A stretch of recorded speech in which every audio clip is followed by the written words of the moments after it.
Well, one thing I was going to say. Yeah, go ahead, David. Go ahead. Yeah. I was going to say this is actually important. David, we can start with you. We have latency, so that's for those watching.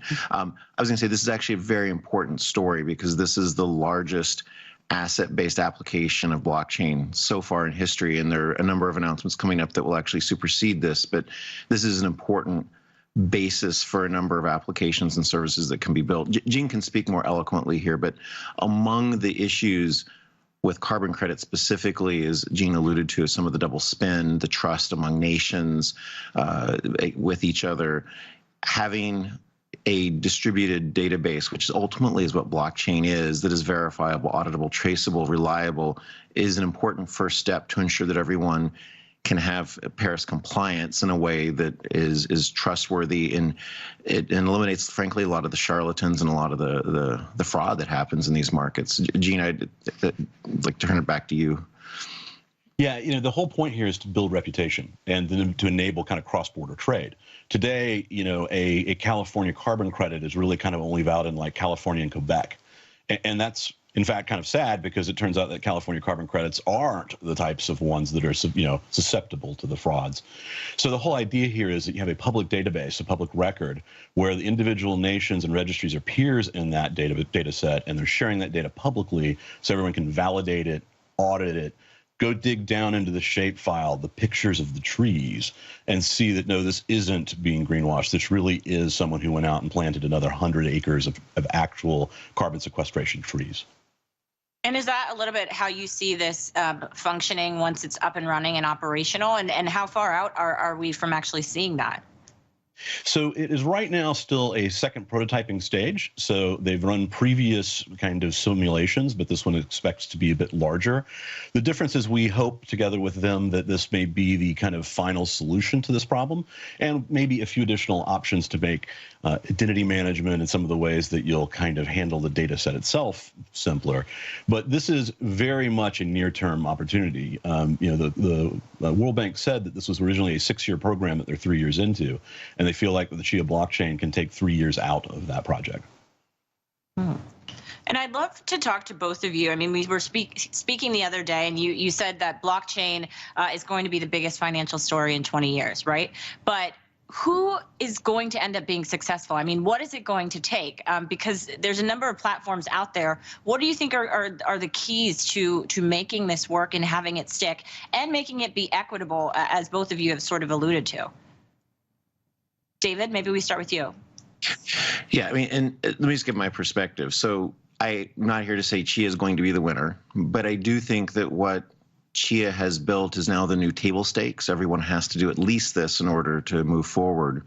And it goes back to what I first said. We have been looking, I mean, as investors at blockchain for over a decade.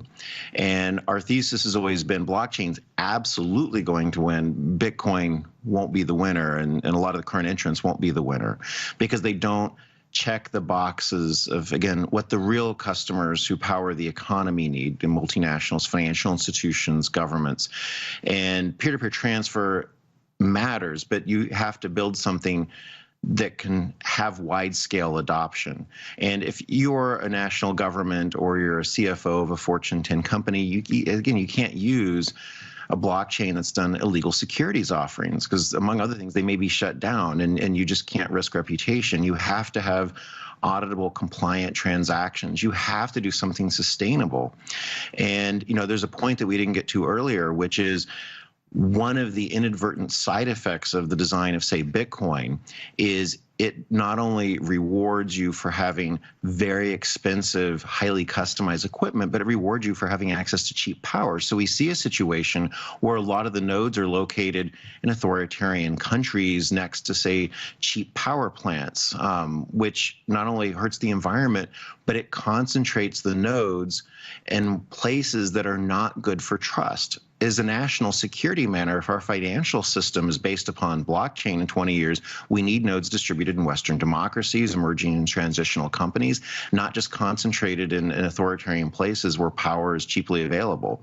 And that's not only for the environment a good thing, it's good for national security, and it's good for the trust of the system. So all of the predicates that Chia has are now the new minimum necessary requirements. And the way innovation works is there will be other blockchains. I mean, no one ever wins everything.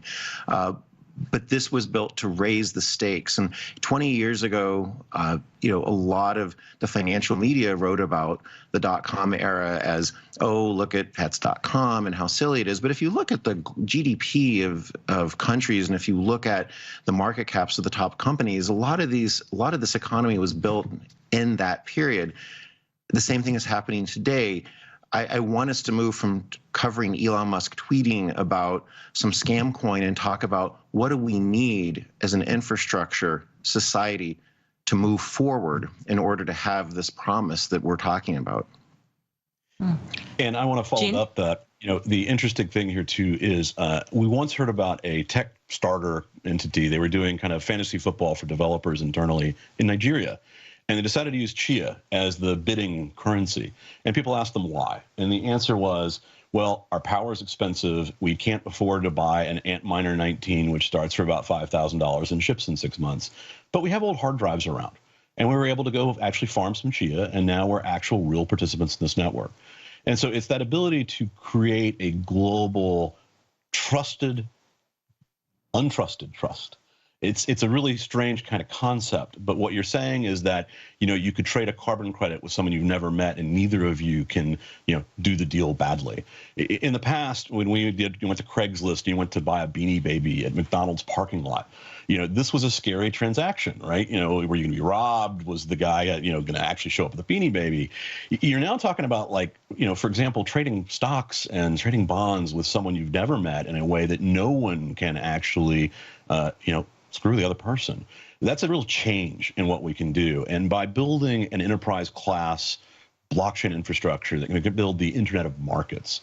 So, the whole point here with a client warehouse, for example, is to start building the foundation of a global cross-border, cross-market carbon credit market. And it's permissionless. It's one of the other things that's really important about a good blockchain. If you're a carbon credit market in Europe and you decide, hey, wait, this is becoming the de facto settlement stage, you can just integrate to this blockchain without asking anybody, much less us. And that's an important point. So, where we're headed is a world that instead of, it's kind of silly that stocks only trade from 9 a.m. to 4 p.m. Eastern. We're going to go to a world where everything trades 24/7, 365 with global liquidity. It's a very different kind of situation.